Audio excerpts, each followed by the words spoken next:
Arrancamos el año poniendo el ojo en un estudio de la Gallup que arrojó que cerca de la mitad de los dominicanos quieren emigrar. La mitad, señores y señoras. Para que se hagan de una idea, en Siria, mientras caían bombas de los cielos, la gente reportaba menos ganas de largarse, como se dice por ahí, que lo que reportan los dominicanos y las dominicanas. Según el estudio, la principal razón es la delincuencia. Claro está, caminar en las calles es casi un acto de valentía, o si no, uno de imprudencia.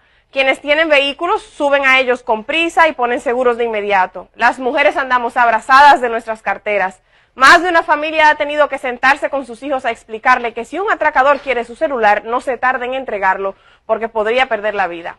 ¿Cuántos no hemos dejado que una persona que conduce de manera abusiva siga su rumbo por miedo a que, de simplemente cuestionarle, saque un arma y todo termine en una desgracia?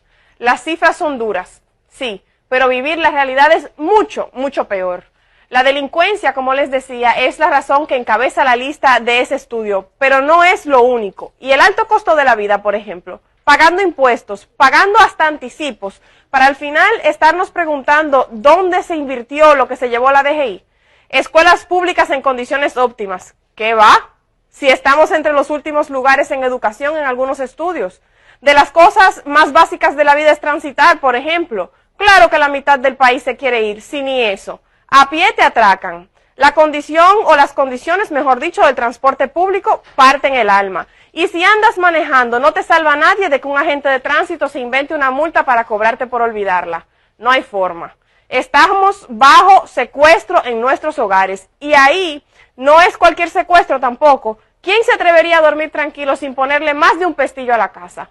Pero pagar educación privada, pagar transporte adecuado, comprar varios pestillos para la casa, poner reja o malla, implica un costo. Y en la mesa en la que se decide el salario mínimo no tiene un asiento la gente, porque ahí el poder económico y empresarial quiere ahorrarse unos pesitos y el poder político no le dice que no porque necesita sus millones para la campaña. Así el salario mínimo para quienes sí tienen trabajo, que no es todo el mundo, no rinde, no da. La canasta básica en promedio supera los 30,000 pesos y en el sector privado el salario mínimo es cerca de 12,000 pesos, en el público 5,000 pesos, es decir, menos de la mitad. ¿Y cómo tener vivienda propia? Si además de los impuestos y los anticipos hay que pagar por servicios básicos, hay que tener inversor o planta porque la luz se va, y cuando llega hay que pagar la cara.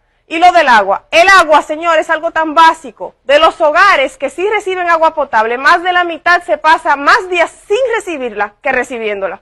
Más de medio país sin agua potable, pidiendo camiones, comprando agua, llenando cubetas en pozos lejanos, bajando y subiendo lomas para buscar agua al río. Y poner un reclamo, imposible. La burocracia en República Dominicana es un verdadero impedimento para todo. Vivir en este país es una odisea.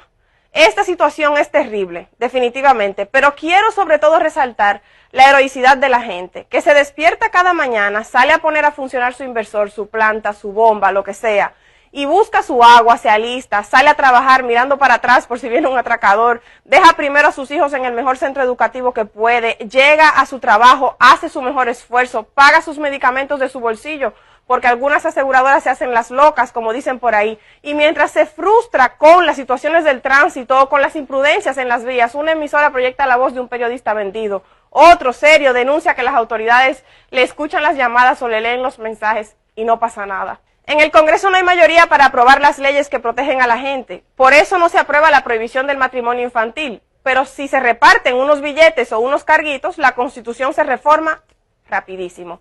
No le culpo ni le puedo culpar si llega a su casa y le dice a sus hijos que con el narco o con el rifero del barrio no se metan, que no les denuncien, que nadie los va a defender porque el policía de turno tiene con ellos un acuerdo secreto, pero a voces que quedará impune. No le culpo, imposible, porque se pasó todo el día siendo héroe o heroína y es demasiado pedirle que su valentía ponga por medio a sus hijos. No le culpo tampoco si se quiere ir, si tras tanto cada día quiere emigrar. Por eso les decía que los números como ese, de que casi la mitad del país quiere emigrar, son duros, pero la realidad detrás de esas cifras es aún más difícil. Felicidades en este nuevo año a todos los héroes y las heroínas del país por su esfuerzo, por su fuerza. A pesar de todo, a pesar de tanto, este país tiene cosas inmensamente buenas y la primerita es su gente. Volvemos contigo, Ari.